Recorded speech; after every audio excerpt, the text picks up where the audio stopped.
Get ready for a performance you have never seen on a smartphone before. The Galaxy S24 series is approaching fast, and I mean really fast. We might see the official announcement as early as January of 2024. This is Samsung's response to Apple. Qualcomm Snapdragon 8 Gen 3, which is exclusively powering the S24 Ultra, the performance for this chip is looking better and better with each leak. The gap between Apple and Samsung when it comes to GPU performance on their flagship phones has never been this big. According to latest news, the 8 Gen 3's GPU is said to be a lot faster than the GPU on the A17 Pro, with overall chip being 30% power efficient. That is absolutely mental, because if you look at the A17 Pro, while it is a fast chip, the biggest issue is the power efficiency. It's just not be able to sustain that peak performance level for a longer period of time, which is what Qualcomm might be able to pull off while also just being faster than the A17 Pro. History is repeating itself. The S23 Ultra's GPU was faster about 10 to 15% compared to the GPU inside the iPhone 14 Pro, and now the S24 Ultra's GPU is set to double that number, potentially up to 30% faster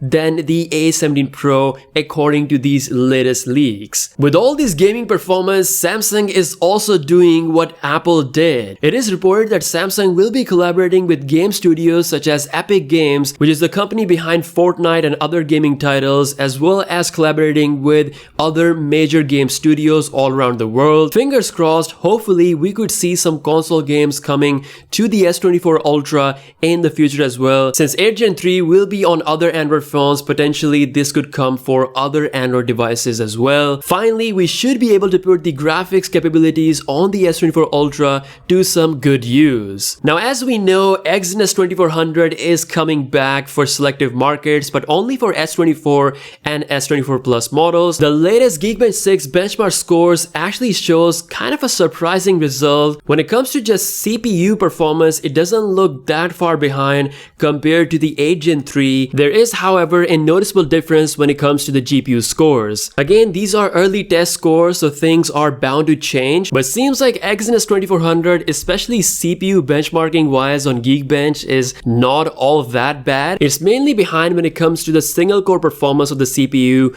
and the GPU. There's a big question mark on the efficiency of the Exynos 2400 compared to the Snapdragon 8 Gen 3, which seems to have the best efficiency out of all these smartphone chips. Hence, Samsung is using that exclusively on the S24 Ultra. Let me know what you think about these CPU Geekbench 6 scores of the Exynos 2400 in the comments below. That's all the latest news. Subscribe if you're new here. With that being said, I'll see you guys later. Peace out.